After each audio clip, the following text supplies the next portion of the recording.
Shalom, shalom, bien-aimés dans le Seigneur. Que Dieu vous bénisse abondamment. Votre frère et ami Rocher Doussou.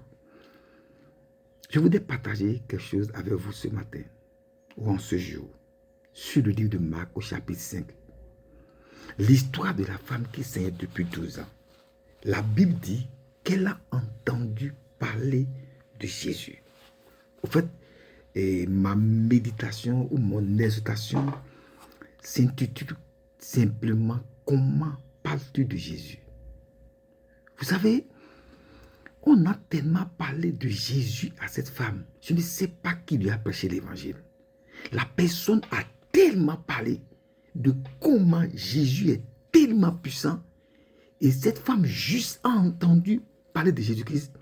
Et sa voix est réveillée jusqu'à ce qu'elle ait eu la révélation de savoir que le manteau de Jésus peut guérir.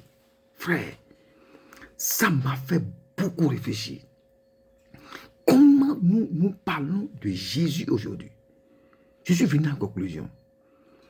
Si nous parlons de Jésus et que ce nom ne peut pas réveiller la foi des gens à poser des actes de foi, je reprends. Si nous parlons de Jésus à des personnes et leur foi n'est pas réveillée, allez chercher chez Jésus là, il a un grand échec dans notre ministère. Est-ce que Christ a été bien annoncé aux gens pour réveiller la foi en eux? Regardez cette femme.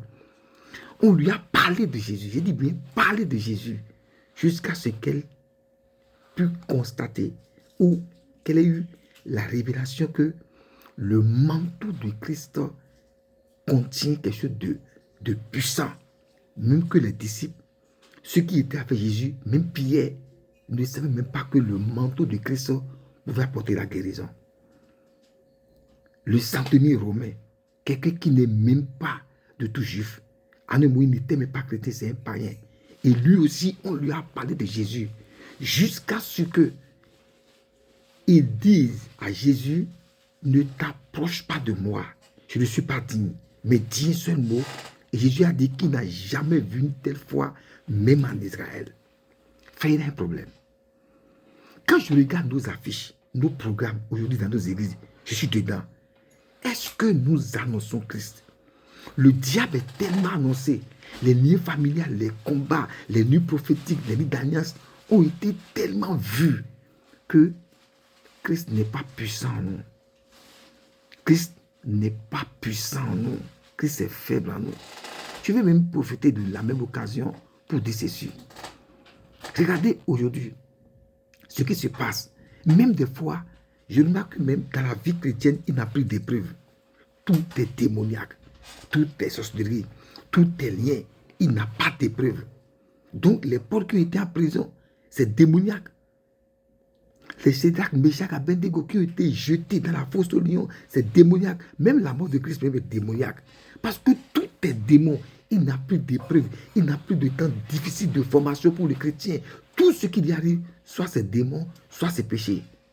Pourquoi? Pourquoi nous sommes arrivés à ce point, bien aimé? Je réfléchis et je vous amène à réfléchir. Parlons de Christ, frère. Annonçons la puissance de cet esprit pour que le regard des gens que nous conduisons ou le regard de ceux qui nous écoutons, ceux qui nous écoutent de moins, puisse être détenu de nous, pour que le regard de ceux qui nous écoutent de moins puisse être détenu de nous et qu'ils puissent avoir la foi au Saint-Esprit ou en Jésus-Christ pour qu'eux-mêmes puissent poser des actes de foi. Si notre prédication ne peut pas amener les gens à poser des actes de foi, bien aimés dans le Seigneur, il y a un problème.